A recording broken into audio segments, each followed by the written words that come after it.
This is just a wee bonus episode for you, following us attending 2 events in London this past week. One being the True Crime Awards, where Scottish Murders was shortlisted for Best Indie Podcast. While we didn't win, it was great to even be shortlisted, and we were delighted for Shane from the podcast Foul Play crime series who won in this category. A couple of other highlights of the True Crime Awards was meeting Kevin and Catherine from the Just Thought Lounge on YouTube, who were also shortlisted for an award. The Just Thought Lounge is a true crime channel on YouTube that brings fantastically well put together videos with well balanced cases that will make you think, and are all delivered expertly by Kevin. They cover cases from all over the world, but with me being Scottish, I would highly recommend starting with their David Gilroy and the disappearance of Suzanne Pilley episode. However, whichever episode you start with, you're sure to be captivated. We also were blown away by Quentin, aka Champagne Bubbler, who is a published spoken word artist and poet and triple award-winning youth mentor. And honestly, he is such a lovely and humble guy to speak to. We'd highly recommend checking his videos out, as they are so engaging and impactful. His website is mmapworkshops.co.uk. Another event we attended was CrimeCon, and we were really inspired after attending so many interesting and insightful sessions, such as the Killed Abroad session, which focused on the cases of Kirsty Maxwell and Craig Mallon, cases which we plan to cover in the near future, with the session being hosted by David Swindle, who was joined by Kirsty's dad, Brian, and Kirsty's best friend. We also attended the sessions Mass Shooters Myth Busted with Sarah and Catherine, who are the hosts of the excellent podcast Stop the Killing. Also, the Great Train Robbery session, where we heard from Nick Reynolds, who is the son of Bruce Reynolds, who was the brains behind the Great Train Robbery. And the session about the 2005 London bombings, which was hosted by my mate Stu from British Murders. Stu was so chilled out before and during this session, I would have been a nervous wreck, which is why Stu was doing this session and I was sat in the audience. While all of the sessions that we attended during the CrimeCon weekend were excellent in their own way, the one that stuck out and really got me thinking was called The Colour of Missing, which was hosted by Eric from the award-winning podcast True Consequences, who was joined by Jane from the Missing People charity and Evidence Joel, whose 19-year-old son Richard went missing in London before his body was found 12 days later. According to the Missing People charity, they are the only UK charity dedicated to reconnecting missing people and their loved ones, and offering support to people affected by a disappearance, with someone being reported missing every 90 seconds in the UK. Until Evidence's son Richard went missing, she had no reason to be aware of the Missing People charity, no reason to even think that if the unthinkable ever happened and any of her loved ones went missing, that she wouldn't receive a full and immediate response from the police. Sadly, that was not Evidence's experience. Although Richard was 19 years old and an adult, he had sickle cell disease and would regularly require blood transfusions. At the time of his disappearance, due to his disease and COVID, he'd been shielding and studying at home, barely leaving the house, and mainly only leaving the house to go to the hospital for his blood transfusions. And so, when Evidence came home from her night shift working as a nurse to find her son not in his room, she immediately began to worry. She remembered, however, that before she left for work, Richard had told her that he was going to see a friend, and so Evidence contacted this friend, only to be told that Richard was not there.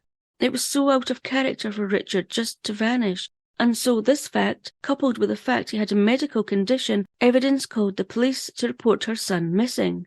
Sadly, though, Evidence was not taken seriously, being told, according to mylondon.news, that it would take 6 days for the case to be considered high risk, as Richard was an adult who could come and go as he pleased. Each time Evidence would call the police to ask for an update or to state yet again this was out of character for Richard and that due to this and his illness, his disappearance should be treated as high risk, she felt the police thought, according to the Mirror newspaper, that she was just being frantic or had nothing better to do, and therefore no CCTV footage was sought or checked to see if Richard could be located. It wouldn't be until Richard's case had caught the attention of the local and national press, and upon evidence contacting her local MP, that finally Richard's case was moved up the police's list of priorities. But it was too late. 12 days after being reported missing, Richard's body was found in a lake in Epping Forest, located about 21 miles or 34 kilometres from his home. Richard's cause of death has never been determined, but police stated before carrying out an investigation that there was no proof that a third party was involved. At the time of CrimeCon, evidence was waiting for the results of a third inquest into the circumstances surrounding Richard's death, and so she was unable to say too much about her son's death and the investigation into his death. Evidence is still left with many unanswered questions, but she believes her son was lured there, into the dark Epping Forest, and she believes that the authorities have not investigated Richard's death adequately. The many unanswered questions the evidence has continue to torment her. According to mylondon.news, evidence feels that Richard was treated differently by the police because of his race. And following becoming involved with the Missing People charity, she has found out that she most definitely is not alone in experiencing this. 2 members of the Metropolitan Police were served with misconduct notices due to the way that Richard's case was initially handled, and the Independent Office for Police Conduct, the IOPC, are investigating complaints from evidence around the way she was initially treated by police officers when she reported her 19-year-old son, Richard, missing.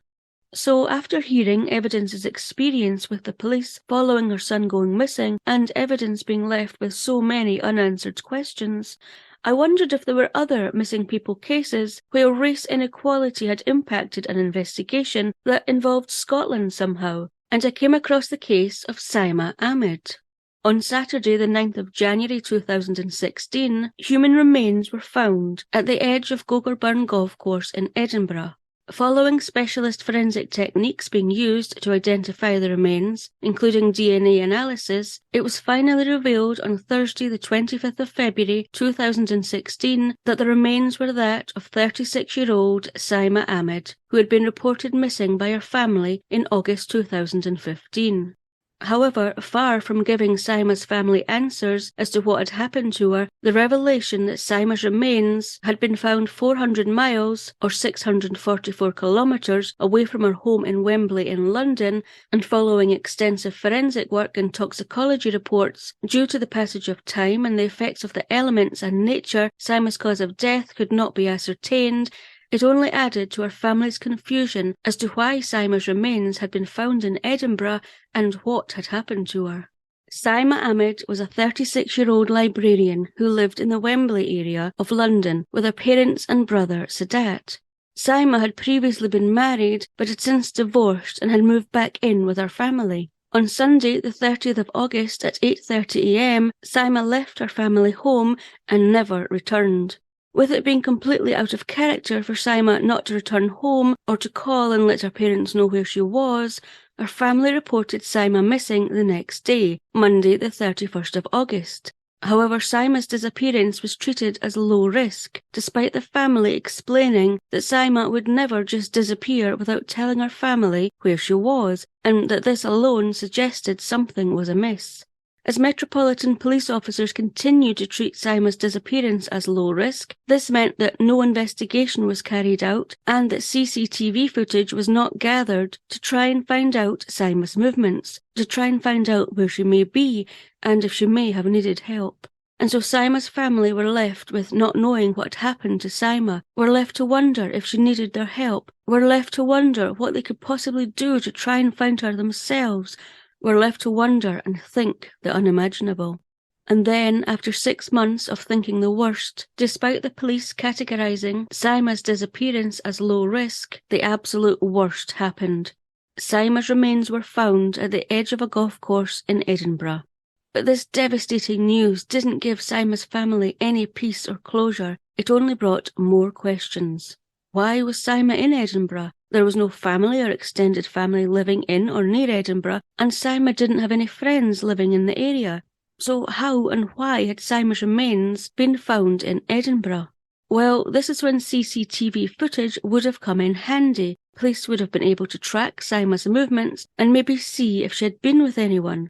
However, as this was now 6 months later and Saima's uncharacteristic disappearance had been categorised as low risk, much of the CCTV footage that would have been useful in this investigation, had Saima's disappearance been investigated by the Metropolitan Police at the time of her disappearance, was now no longer available. The only CCTV footage that was available to Police Scotland in their investigation, which was led by Detective Chief Inspector Martin McLean from Edinburgh CID to try and piece together Saima's movements, was of Saima entering Wembley Central Station and boarding a train to Watford Junction, and she appeared to be alone. Where she went after that was just guesswork, although a train ticket from Birmingham to Edinburgh had been found near Saima's remains, and Police Scotland believe Saima had bought this ticket at Birmingham about 5 p.m. on Sunday the 30th of August 2015, the day her family last saw her. It was also established that Saima had withdrawn money from a cash machine at Wembley Central Station before she boarded the train to Watford. At the time Saima's remains were identified, an appeal was made for anyone to come forward if they had seen or spoken to Saima on her journey to Edinburgh or upon her arrival in Edinburgh. Saima was described as being an Asian female, around 5 foot 5 inches or 1.65 metres tall, of medium build with shoulder-length straight dark hair, and she had last been seen wearing a dark long V-neck top, black trousers, black shoes and a black jacket.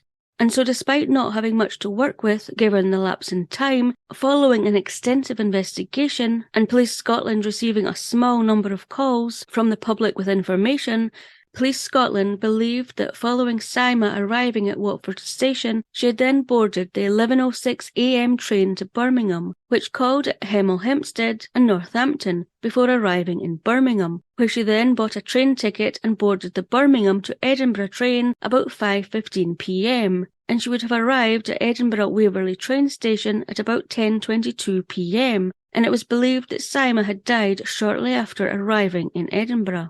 However, a man who had been walking his dog, possibly on Monday the 31st of August, around about 10:30 a.m, although he was not 100% sure of the date, on Portobello Beach, which is about 28 minutes southeast of Edinburgh Waverley train station, he spoke to a woman matching Saima's description, saying that she was alone. He said that this woman told him that she'd wanted to see the beach, but that she planned to travel back to London later the same day. Upon receiving this information, Police Scotland made a further appeal to guest houses in the area where this woman could possibly have stayed overnight, as well as taxi drivers, bus drivers, tram drivers, private car drivers, anyone who may have either seen or transported this woman, possibly being Saima, to Portobello Beach. DCI Martin McLean also stated that while there was no evidence of a crime having been committed, he was not completely ruling out criminality. However, despite the appeals that Police Scotland were making for anyone who had seen or spoken to a female matching the description given to contact the police, only a small amount of calls were actually received, which again, due to the passage of time, was challenging for Police Scotland. And so almost a year after Saima left her family home and never returned, her family and Police Scotland still had no answers as to why Saima had travelled to Edinburgh. Each year in August is the Edinburgh Fringe, and so at the time Saima had travelled to Edinburgh, there would have been thousands of visitors there for the festival. And if Saima's disappearance had been taken seriously at the time she went missing, there might have been a chance that someone holidaying in Edinburgh may have seen Saima and could have held a vital piece to the mystery, or helped take the investigation in another direction. However, as it wasn't until 6 months after this that Saima's remains were identified, this likely led to so few people phoning in to give information to the police.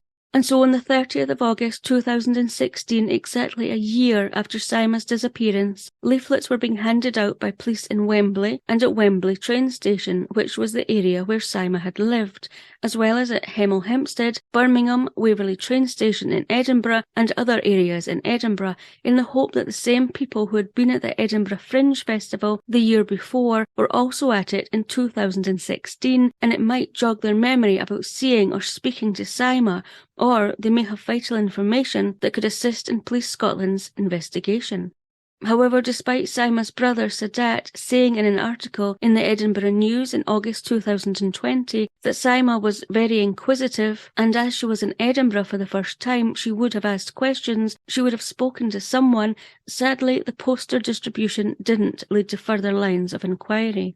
Despite Saima's brother Sadat returning to Edinburgh in 2020, 5 years after his sister went missing, to make another appeal alongside DCI Morton McLean, and despite Police Scotland carrying out a thorough and extensive investigation until all lines of inquiry had been followed up, as I record this in June 2023, Saima's family still do not know why Saima went to Edinburgh, a place she had never been before and had no connection with. They still do not know if she went there alone or with someone. They do not know how she got to Gogarburn Golf Course, which is located 40 minutes west of Edinburgh Waverley train station, and they still do not know how she died. They are confused, grieving, and while Police Scotland and DCI Martin McLean have done their very best to piece together Saima's movements, the family feel let down by the Metropolitan Police for not taking Saima's disappearance seriously enough to ensure that vital CCTV footage and witnesses could be sought at the time, which could possibly have helped Saima's family have the much-needed answers to their many questions. Upon remains being found at Gogarburn Golf Course on the 9th of January 2016, but before they were identified as being Saima in February 2016, the Met Police Directorate of Professional Standards referred the Metropolitan Police to the police watchdog, the Independent Police Complaints Commission, following the Ahmed family criticising the response and how the family were dealt with following them reporting Saima as missing.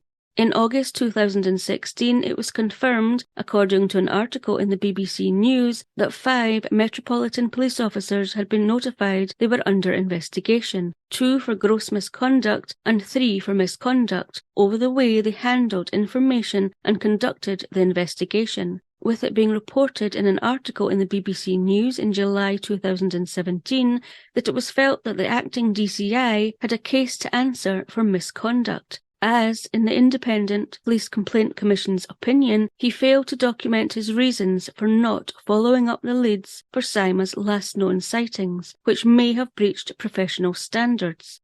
However, according to a BBC News article in August 2020, a misconduct meeting in December 2017 for the acting Detective Chief Inspector found allegations of misconduct as not proven. 2 constables were given management advice by way of unsatisfactory performance procedures, and no case to answer was found against the 2 remaining officers under investigation. Despite the Metropolitan Police letting down both Saima and her family, Saima's brother Sadat said in a BBC article in August 2016 that, "I have faith in the police." And for an article for Sky News also in August 2016, he said that both the Scottish and the Met Police are doing everything they can. Sadat said of his sister that she was a loving and caring person, that they were a close family, and that the passage of time has done little to ease the family's pain. I can't imagine if facing the trauma, the panic of a loved one going missing, having then also to contend with not being taken seriously, or your loved one's disappearance not being taken seriously because of race. Like Evidence, it's not something I had thought about, but it certainly was an eye-opener listening to Evidence's plight at CrimeCon. Sadly, it appears there is still some way to go before all missing people and their families are treated equally. Like I said, the sessions at CrimeCon London were really interesting and very eye-opening. It was also great having a table among so many other podcasters, some we had met before, as well as others we met for the first time. However, the best part of the whole weekend was meeting you, our listeners, so thank you for coming to say hello. We also met some people who hadn't heard about the podcast, but were keen to listen, and even suggested some cases they'd like us to cover, which we plan on doing over the next few months, and we'll give you a shout out when we do. We'd also like to announce that we have a new Patreon member, Alexandria. We really appreciate you, Alexandria. Thank you so much for your support. It means so much to us. If you would like to support us too, there are a few ways you can do this. You can become a Patreon member along with Misty, Dondi, Cray and Alexandria by visiting patreon.com/scottishmurders. You can like and share our posts on social media so others can find Scottish Murders too, or you can leave us a rating and review on your favoured platform. Now, we did receive a review recently on Apple Podcasts by Oracle0_4, who said that they had loved catching up with our back catalogue of episodes and would like to have heard more, but that they were sad to hear that Scottish Murders was coming to an end. Imagine my surprise to find this out. So I just wanted to assure Oracle0_4 and anyone else who thought that Scottish Murders was coming to an end that no, we have absolutely no plans to come to an end, and we hope to be around for quite some time yet. So we hope you continue to enjoy listening to our episodes.